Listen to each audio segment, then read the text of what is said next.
Good evening and welcome back. Jay Davis from James W. Davis and Associates joins us for It's the Law. Good evening. Good evening, Shelby. All right, well, let's break down the Bill Cosby story that everyone has been talking about. The comedian actor is back home after being released from prison last Wednesday. This comes after the Pennsylvania Supreme Court vacated his 2018 aggravated incident assault conviction. So first, Jay, kind of remind us, why was Cosby in prison to begin with?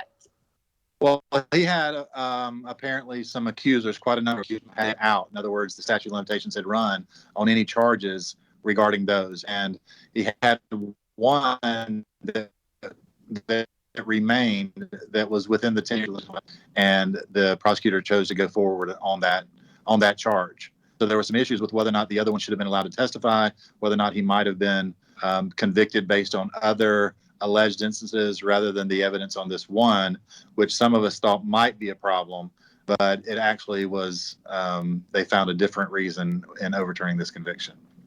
And why or how was this conviction overturned or vacated?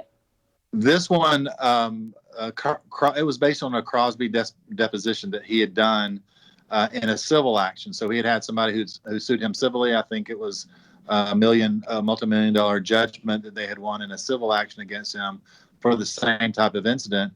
And he was choosing not to risk incriminating himself by doing the deposition at all. You always have the right to not self-incriminate, not give evidence that they would later use against you.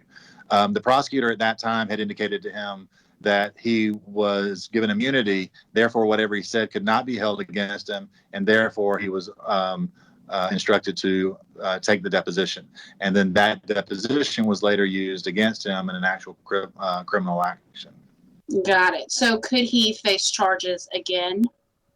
Probably not, because this is the highest court in Pennsylvania, and even if the Constitution of the United States did not give him that same right against self-incrimination, the highest court, each state is sovereign in that regard.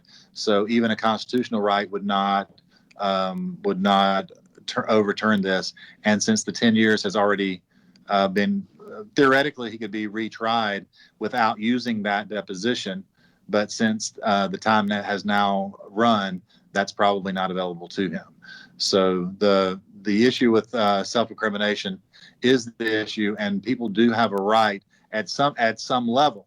Now, police officers can tell you lie all day long, which we see happen a lot of times, in order to get somebody to confess or say things or give information.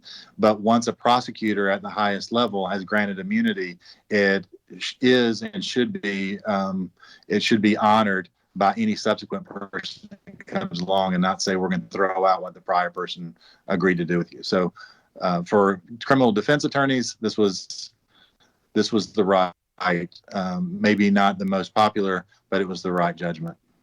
All right. Well, thank you so much, Jay. And something to keep in mind if someone finds themselves in a situation similar to that, I guess. Exactly. Yeah. If this had allowed to stand, people who were granted immunity and told to testify could still say, no, I don't believe it, and I'm not going to testify. And that would create problems within our judicial system. All right. Thank you so much, Jay. Thanks, Shelby. Great to see you.